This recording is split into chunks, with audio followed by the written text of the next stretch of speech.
I'm actually going to back up here a second. What if I want to, let's actually estimate this with the left-hand rectangles. So it's from -1 to 2. I split it into 6 equal integrals. The distance from -1 to 2 is 3. 3 divided by 6 is 1/2. So each one of these integrals would have to have length 1/2. And so in order to find the actual value of the estimate of the area, I've got to find each of the rectangles' areas. That one,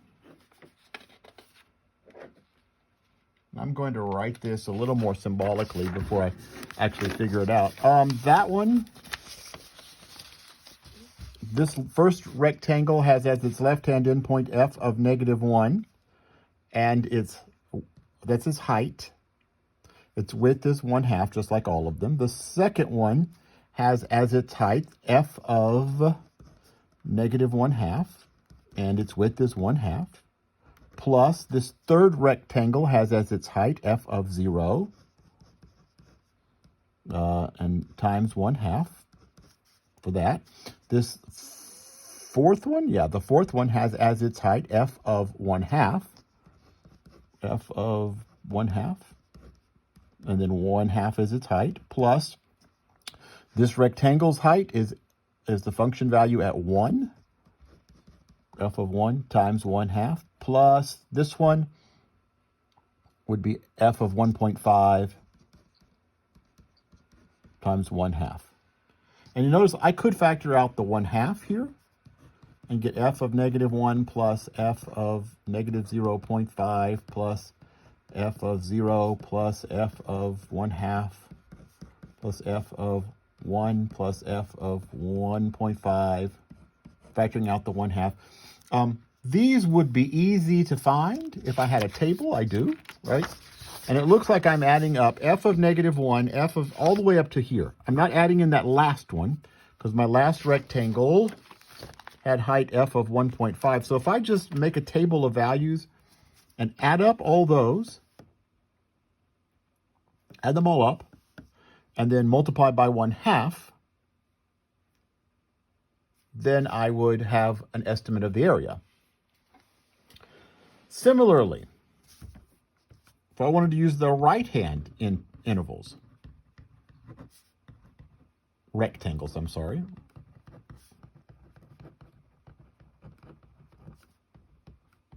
Right-hand endpoint rectangles, I would, the first one would have as its, I'm not going to draw them here. The first one would have height f of 1/2, and then the last one would have height f of 2. I would need to add all of those, not the first one, but all of those, and then multiply by 1/2. And that would give me a different estimate of the area. Okay, now I said what we were going to do, however, another even better estimate perhaps. Let me try not to erase those numbers. An even better estimate would be if I used, instead of rectangles, if I used trapezoids. So if I made trapezoids, and remember we saw on the previous slide, previous set of videos, this first trapezoid kind of degenerates into a triangle. And so connect those two and make a trapezoid out of them. Connect those two, make a trapezoid. These are almost rectangular, and then they become more trapezoidal looking.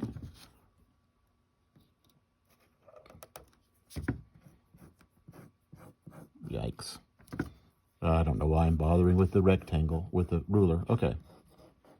So I got 1, 2, 3, 4, 5, 6 trapezoids. Now let's remember how to find the area of a trapezoid in general. Our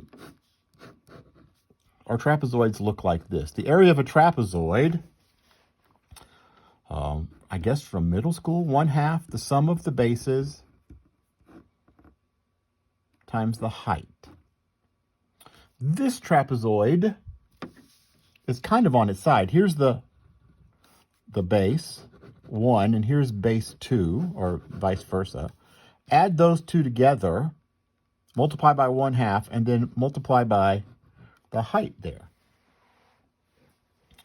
So let's go through our picture and see what we got. This first one, its two sides are, so it's got 1/2. Its two sides are f of negative 1 and f of negative 1/2. And the height is also 1/2. Right? So I'm multiplying that.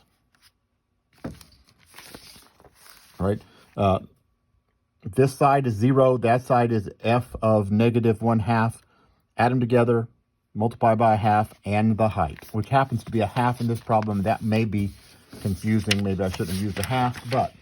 So the next trapezoid, its two sides are f of negative 1/2 and f of 0.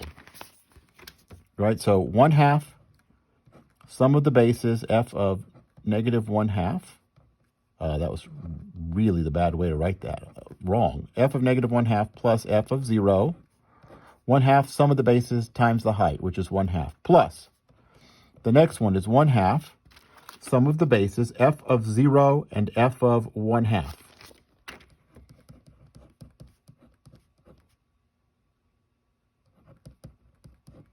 Times the height.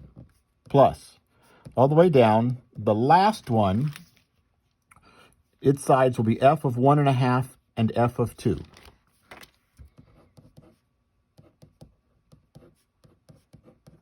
Those are the two sides. Add them together, multiply by 1/2, and then the height, which is also 1/2. So what I'm going to do is I'm going to factor out the 1/2 that's in front of all these. Well, that's part of the formula. And the 1/2 that's at the back of all these, 1/2, which was the height. Right, that could change. It's always going to be 1/2 from the formula, but it might be a different height. We'll look at an example later. And then what's left? F of negative 1 and f of negative 1/2 and f of negative 1/2 and f of 0 and f of 0 and f of 1/2 and f of 1/2 and f of 1 and f of 1 and f of 1.5 and f of 1.5 and f of 2.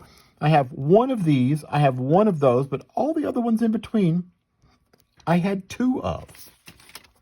So it's f of negative 1 plus 2f of negative 1/2 plus 2f of 0 plus ... plus 2f of 1.5 plus f of 2. Okay, I've done all that. Let me come back in the next video and talk about practical matters on this.